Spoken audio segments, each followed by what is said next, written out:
അമ്മേ, വൈശാഖ് എവിടെയാ? ഓ, അവനിവിടെ മൂടി പോയി ചേർന്ന് ഉറങ്ങുന്നുണ്ടെന്നേ. ട്രെയിൻ പോകുന്നത് പോലെയാ കൂർക്കം വലി. അവരോടൊരു കാര്യം പറയാനായിരുന്നു. എന്താ, വല്ല അത്യാവശ്യം ഉണ്ടോ അവിടെ? പകരം വീട്ടാനുള്ള ഒരു അവസരം ഒത്തു വന്നിട്ടുണ്ട്. പ്രതികാരമാണെങ്കിലേ നീ ഒന്ന് വേഗം പറയടി. കാർത്തിയും ആ മീനാക്ഷിയും കൂടെ മയിലാടുംപാറ ക്ഷേത്രത്തിലേക്ക് പുറപ്പെട്ടിട്ടുണ്ട്. അതിവിടുത്തെ കുടുംബക്ഷേത്ര. എപ്പോഴാ പുറപ്പെട്ടെ? ഇപ്പൊ പുറപ്പെട്ടതേയുള്ളൂ.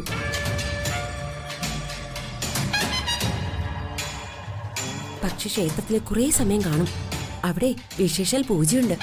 ഒരു കണക്ക് അവിടെ അങ്ങ് സെറ്റ് ചെയ്യാം. അത് നടത്താനേ അവന്റെ പിള്ളേരെ ഞാൻ അങ്ങ് പറഞ്ഞയക്കാം.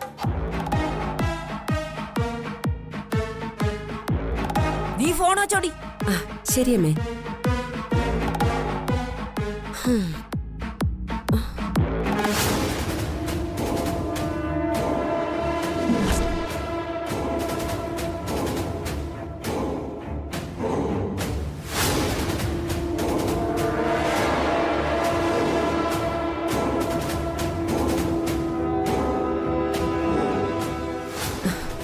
പണി പാളിയോ?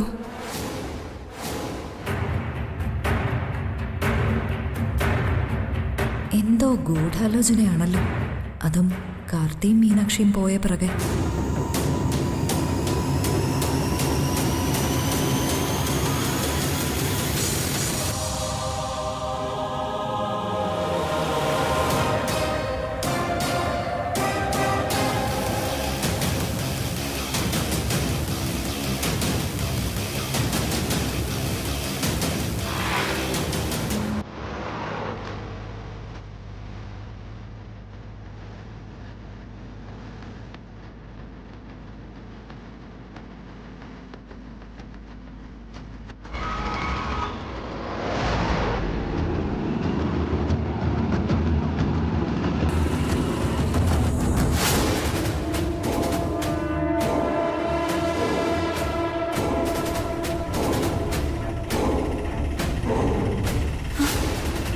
ഓട്ടോ ഓട്ടോ ചേട്ടാ, മയിലാടുംപാറ ക്ഷേത്രം വരെ.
മീനാക്ഷി, ഇതിലെ മയിലാടുംപാറ ക്ഷേത്രത്തിലേക്ക് പോകുന്നത്. ഇതല്ലേ നമ്മുടെ കുടുംബക്ഷേത്രം? അതെ, ഇത് തന്നെയാ നമ്മുടെ കുടുംബക്ഷേത്രം. വാ.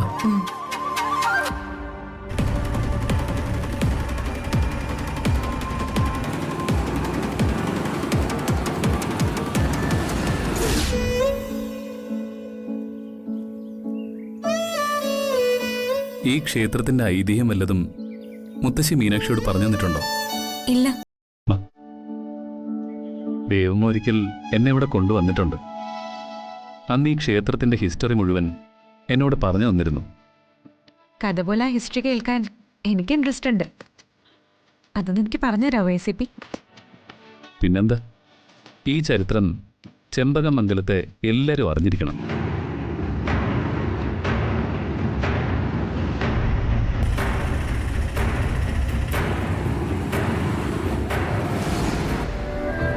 ഇതൊരു ബ്യൂട്ടിഫുൾ പ്ലേസാ. നമുക്ക് ഇവിടെ ഇരുന്ന് കഥ പറഞ്ഞാലോ? ഓക്കെ, എന്നാ കേക്കട്ടെ. അതായത് നൂറ്റാണ്ടുകൾക്ക് മുമ്പ് നടന്നൊരു കഥയായത്. കഥ നീട്ടി പരത്തണ്ട, ചുരുക്കി അങ്ങ് പറഞ്ഞാ മതി. ഈ പണ്ട് പണ്ട് പണ്ടൊരിക്കൽ അതൊന്നും വേണ്ട.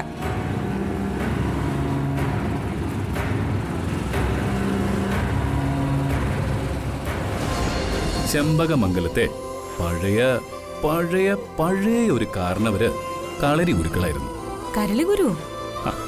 കരളി ഗുരു അല്ല, കളരി ഗുരു.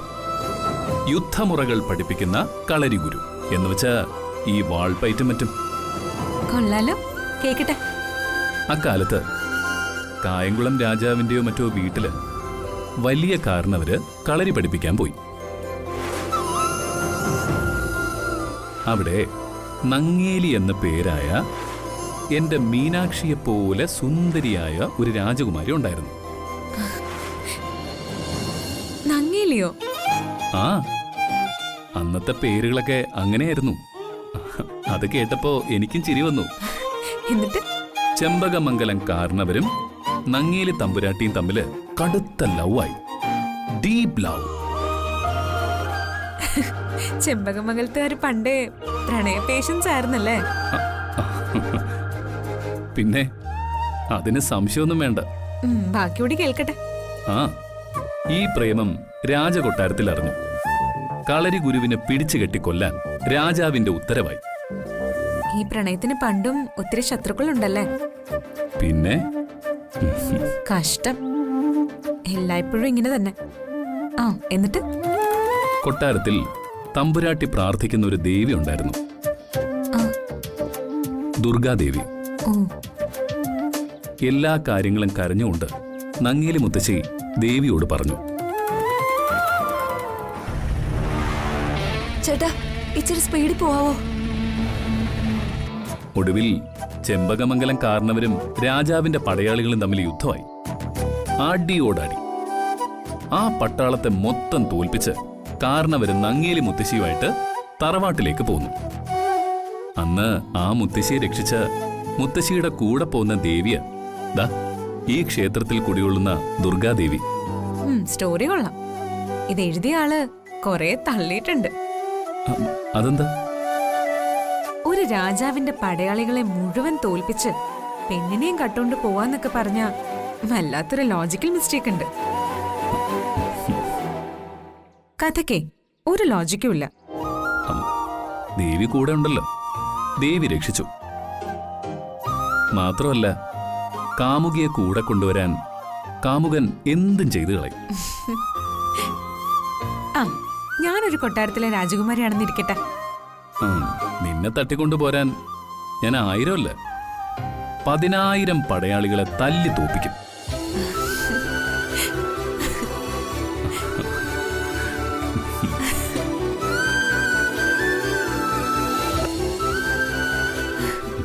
വാ.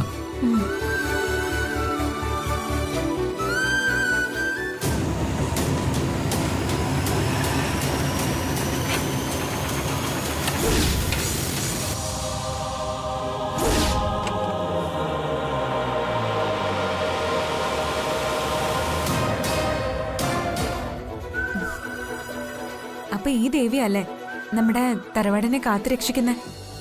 അതെ, നമ്മുടെ പണ്ടത്തെ ഒരു മുത്തശ്ശിയുടെ കൂടെ പോകുന്ന ദേവിയല്ലേ, പിന്നെ രക്ഷിക്കാതിരിക്കോ?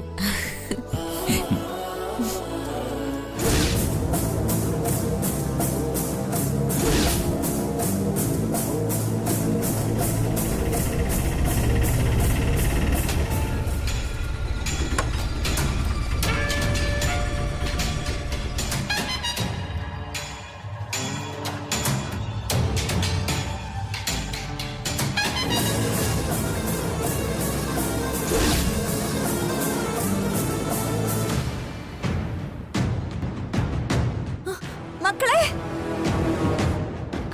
ദേ അമ്മ. മാറിക്കോ. അയ്യോ, അയ്യോ.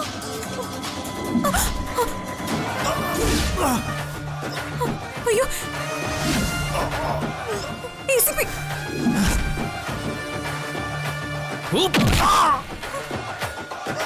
അയ്യോ, ACP. ACP. അയ്യോ.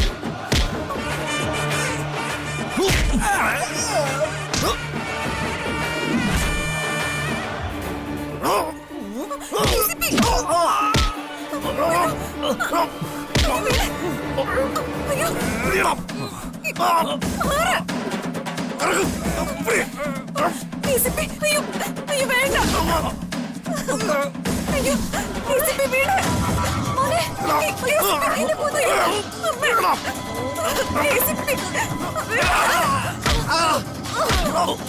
പോകാൻ.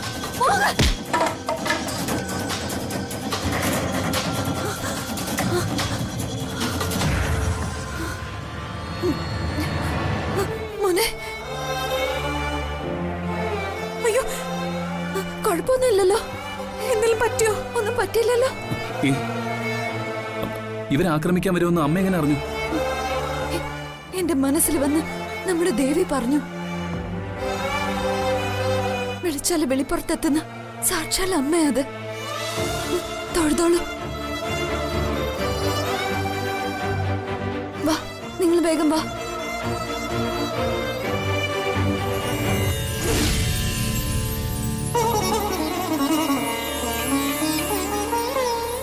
എന്റെ അമ്മ വരദായിനി, അവിടുത്തെ ഈ കുഞ്ഞുങ്ങൾക്ക് ആയുസ്സും ആരോഗ്യവും കൊടുക്കണേ. അവരെ കാത്തോളണേ.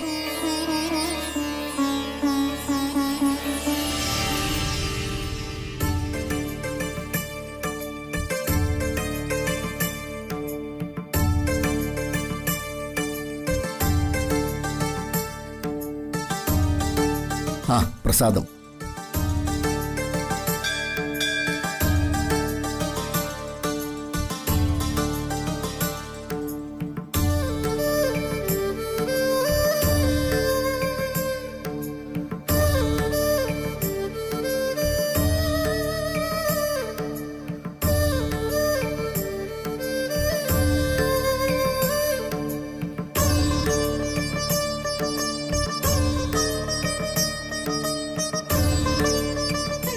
പോ.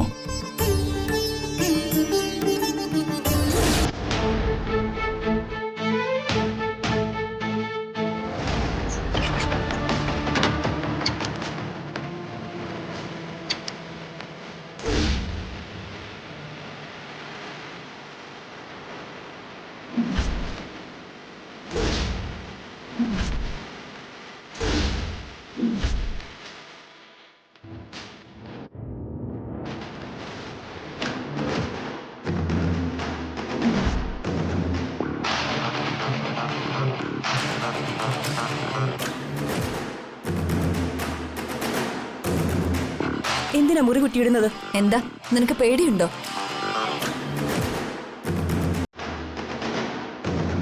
നിന്നെ ഒന്ന് പേടിപ്പിക്കാൻ വേണ്ടി തന്നെയാ മുറിവാതിൽ കുത്തിയിട്ടത്.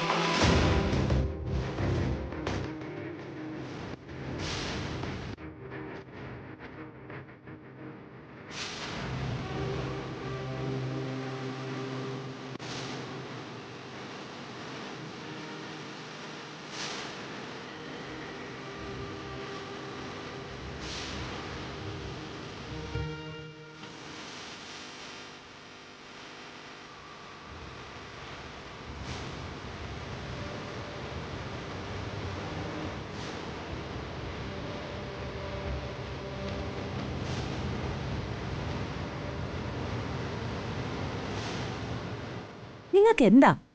എനിക്കെന്താന്ന് നിനക്കറിയണോ? അറിയണോടി?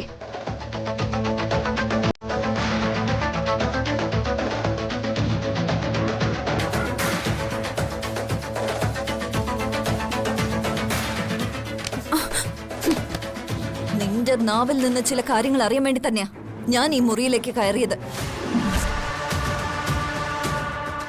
നീ പറയാതിരിക്കാൻ കിടഞ്ഞ് പരിശ്രമിക്കും, പക്ഷേ നിന്നെ കൊണ്ട് ഞാനത് പറയിപ്പിക്കും.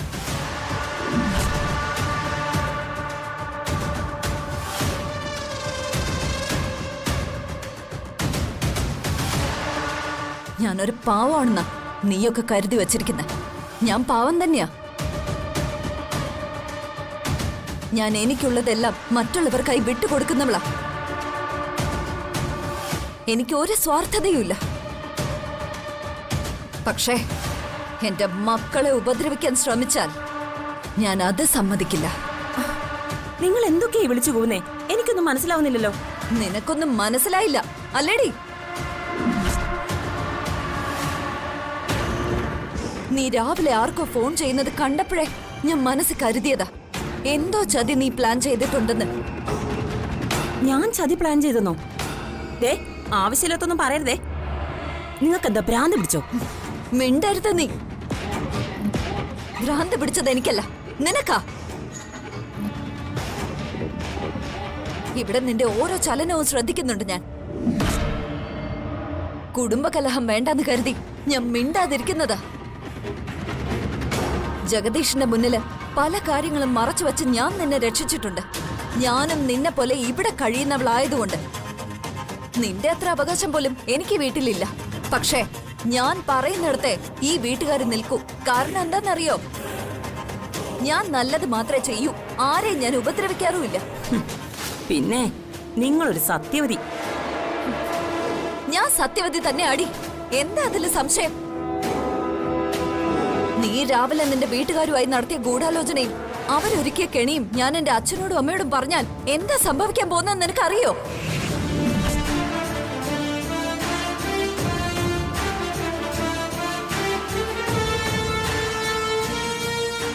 പോട്ടെ, ഞാൻ വീട്ടുകാരോട് പറയുന്നില്ല. നിന്റെ ഭർത്താവായ എന്റെ അനുജൻ ജഗദീഷിനോട് പറഞ്ഞാലോ?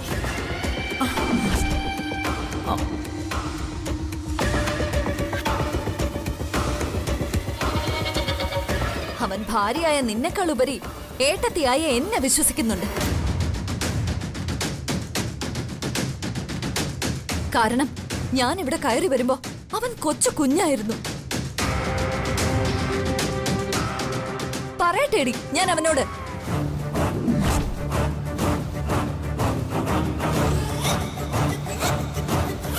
പറഞ്ഞാൽ ആ നിമിഷം തീരും നിന്റെ കുടുംബജീവിതം. നിന്റെ കുഞ്ഞുങ്ങളോട് എനിക്ക് സ്നേഹമുള്ളതുകൊണ്ട് ഞാനത് പറയില്ല എന്ന് നിനക്ക് നന്നായിട്ട് അറിയാം. പക്ഷേ ആ കുഞ്ഞുങ്ങളുടെയും എന്റെ അനുജന്റെയും നല്ല ഭാവിക്ക് വേണ്ടി ഗത്യന്തരം ഇല്ലാതെ ഞാൻ പറഞ്ഞു നിൽക്കും. അത് നീ മനസ്സിൽ വെച്ചോ. എന്താടി, ഞാൻ ചോദിച്ചതിനൊന്നും ഉത്തരവില്ലേ നിനക്ക്? ഈ കാര്യത്തിൽ എനിക്ക് യാതൊരു ബന്ധവുമില്ല. പിന്നെ ഞാനെന്തിനു ഉത്തരം പറയണോ? തെളിവ് സഹിതം ഞാൻ ഹാജരാക്കും നടന്ന സംഭവങ്ങൾ. എന്റെ കയ്യില് തെളിവുണ്ട്.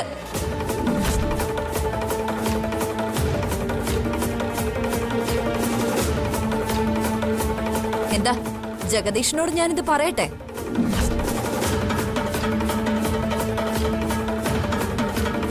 ഹെടി, താലി കെട്ടിയ ഭർത്താവിനോടൊപ്പം കയറി വന്ന പെണ്ണ് ആ ഭർത്താവിനോട് വിശ്വസ്തതയുള്ളവളായിരിക്കണം മരണം വരെ. അവളുടെ ലോകം ആ ഭർത്താവിനോടൊപ്പം ഉള്ള ലോകമായിരിക്കണം. നീ ഇപ്പൊ ഇവിടെ ജീവിച്ചുകൊണ്ട് നിന്റെ ഭർത്താവിനെ ഒറ്റുകയാ. നിന്റെ മനസ്സ് ഈ വീടിന്റെ ശത്രുക്കളോടൊപ്പോ. അതായത് നീ നിന്നെ നിന്റെ ശത്രുക്കൾക്ക് വിറ്റിരിക്കുന്നു.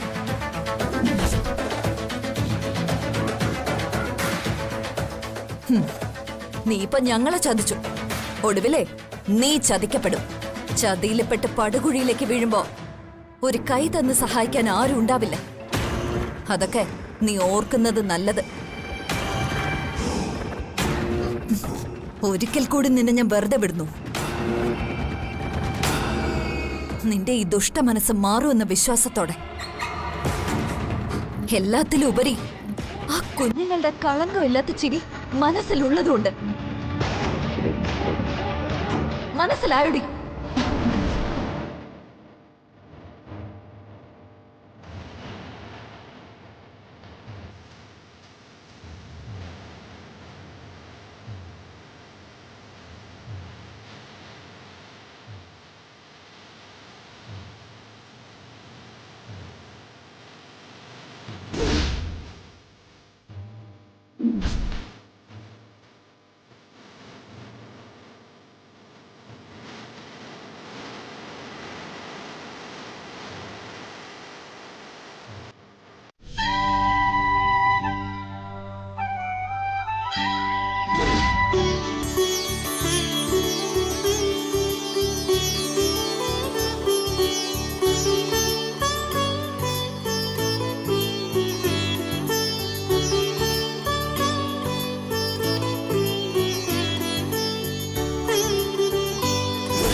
എന്തായി?